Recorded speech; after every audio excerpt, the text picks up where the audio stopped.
ایک ملک جو 1948 سے پہلے دنیا کے نقشوں پر بھی نہیں تھا، آج دنیا کے طاقتور ملکوں میں شامل ہے۔ لیکن اس قیمتی زمین پر یہودی کب اور کیسے بسائے گئے؟ برٹش نے کس چال سے عربوں اور یہودیوں کو ایک دوسرے کے خلاف کھڑا کر دیا؟ کیا عثمانیہ سلطنت کا ٹوٹنا اس گیم کا حصہ تھا؟ اور وہ کون سی جنگ اور سیکرٹ پولیٹیکل ڈیلز ہیں جن کے ذریعے اسرائیل ہر بار اپنی حدوں کو بڑھاتا چلا گیا؟ یہ صرف ایک لینڈ ڈسپیوٹ نہیں بلکہ ایک ایسی کہانی ہے جو دنیا کے ہر کونے کی پالیٹکس کو کنٹرول کرتی ہے۔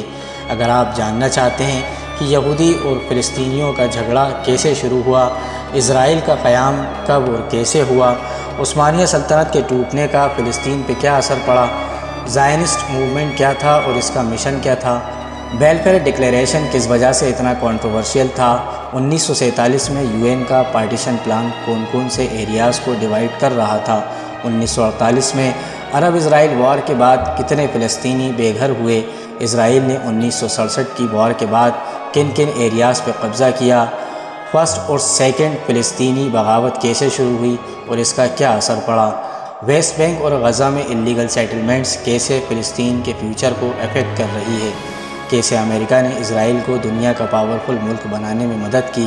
یہ ویڈیو اینڈ تک ضرور دیکھیے کیونکہ ہر ایک پوائنٹ آپ کو ایک نئے ٹویسٹ سے روبرو کرنے والا ہے۔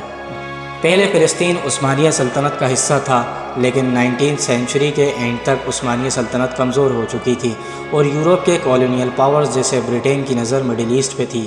جب فرسٹ ورلڈ وار ختم ہوئی، عثمانیہ سلطنت ٹوٹ گئی اور برٹین نے فلسطین کا کنٹرول اپنے ہاتھ میں لے لیا۔ یہیں سے زائنسٹ موومنٹ اور فلسطین کا فیوچر بدلنے لگا۔ یورپ میں 1800s کے اینڈ تک یہودیوں کے خلاف ڈسکرمنیشن اور وائلنس زیادہ بڑھ گیا۔ اس وقت تھیوڈر ہرزل نے زائنزم کا آئیڈیا انٹروڈیوس کیا، جس کا مقصد یہ تھا کہ دنیا بھر کے یہودیوں کے لیے ایک الگ ملک بنایا جائے۔ یہ ملک انہوں نے فلسطین کو مانا، جو ان کا ہسٹوریکل ہوم لینڈ سمجھا جاتا تھا۔ 1897 میں زائنسٹ لیڈرز نے دنیا کے یہودیوں کو فلسطین میں بسانے کا پلان بنایا۔ 1917 میں برٹین نے زائنسٹ موومنٹ کو سپورٹ کرتے ہوئے بیلفیئر ڈکلیریشن ایشو کی، جس میں انہوں نے فلسطین میں یہودیوں کے لیے ایک نیشنل ہوم بنانے کا وعدہ کیا۔ اس وقت فلسطین میں یہودی پاپولیشن 10% بھی کم تھی، مگر برٹین نے یورپ اور رشیا سے یہودیوں کو فلسطین میں بسانے کا راستہ کھول دیا۔ یہ دیکھ کر فلسطین کے لوکل عرب مسلمز کو لگنے لگا کہ ان کی زمین پہ قبضہ کیا جا رہا ہے۔ 1920 سے 1947 تک، جب تک برٹین نے فلسطین کا کنٹرول رکھا، یہودیوں اور عربوں کے درمیان بہت ٹینشن اور دنگے ہوتے رہے۔ عربوں نے کہا کہ یہ ملک صرف ان کا ہے، لیکن زائنسٹ موومنٹ کے لیڈرز کا کہنا تھا کہ فلسطین ان کا حق ہے۔ یہ پولیٹیکل ٹینشن برابر بڑھتی رہی۔ سیکنڈ ورلڈ وار کے دوران جرمنی کے نازی رجیم نے 60 لاکھ یہودیوں کا قتل کیا۔ یہ اپنے آپ میں ایک بہت بڑا نمبر ہے۔ یہ کیسے اور کیوں ہوا، اس کے بارے میں کسی دوسری ویڈیو میں بات کریں گے۔ لہٰذا یہ دیکھ کر دنیا میں یہودیوں کے لیے سمپیتھی بڑھنے لگی اور ان کے لیے ایک سیپریٹ ملک کی ڈیمانڈ بھی اسٹرانگ ہو گئی۔ ورلڈ وار کے بعد فلسطین میں یہودیوں کی مائیگریشن اور زیادہ فاسٹ ہو گئی۔ یونائٹڈ نیشنز نے 1947 میں ایک پارٹیشن پلان کیا، جس میں فلسطین کو 2 حصوں میں ڈیوائیڈ کرنے کا پلان تھا، ایک جیوش اسٹیٹ اور ایک عرب اسٹیٹ۔ یہودیوں کو 55% زمین دے دی گئی، جبکہ ان کی پاپولیشن صرف 30% تھی۔ فلسطینی عربوں نے یہ پلان ریجیکٹ کر دیا۔ 14 مئی 1948 کو زائنسٹ لیڈرز نے اسرائیل کا آفیشیلی قیام اناؤنس کر دیا۔ اگلے دن ہی عرب ملکوں میں سے مصر، جارڈن، سیریا، لیبنان اور عراق نے اسرائیل پر حملہ کر دیا، جو 1948 کی عرب اسرائیل وار کہلاتی ہے۔ اس جنگ میں اسرائیل نے اور زیادہ زمین پہ قبضہ کر لیا اور 7 لاکھ فلسطینی اپنے گھروں سے بے گھر ہو گئے۔ اب اسرائیل کا 78% ایریا اس کے کنٹرول میں آ گیا تھا، جبکہ باقی ایریا ویسٹ بینک اور غزہ، جارڈن اور مصر کے کنٹرول میں چلے گئے۔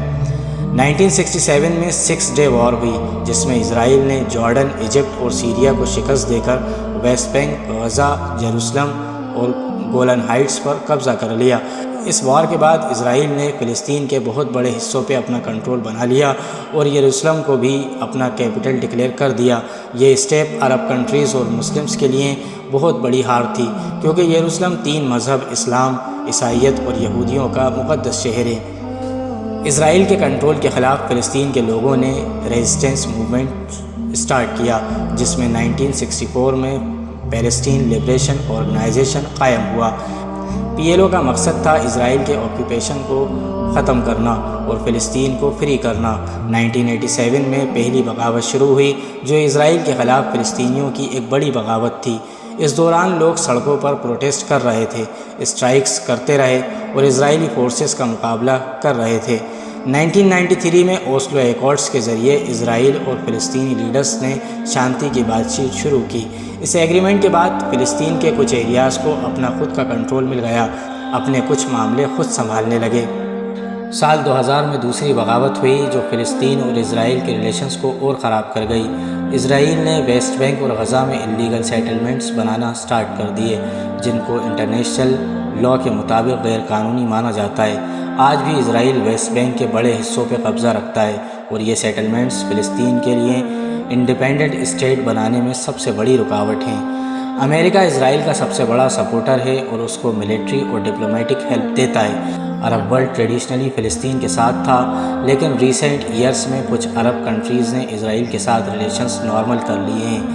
یہ بات فلسطینیوں کے اسٹرگل کو اور کمپلیکس کر دیتی ہے کیونکہ ان کو اب پہلے جیسا عرب سپورٹ نہیں ملتا۔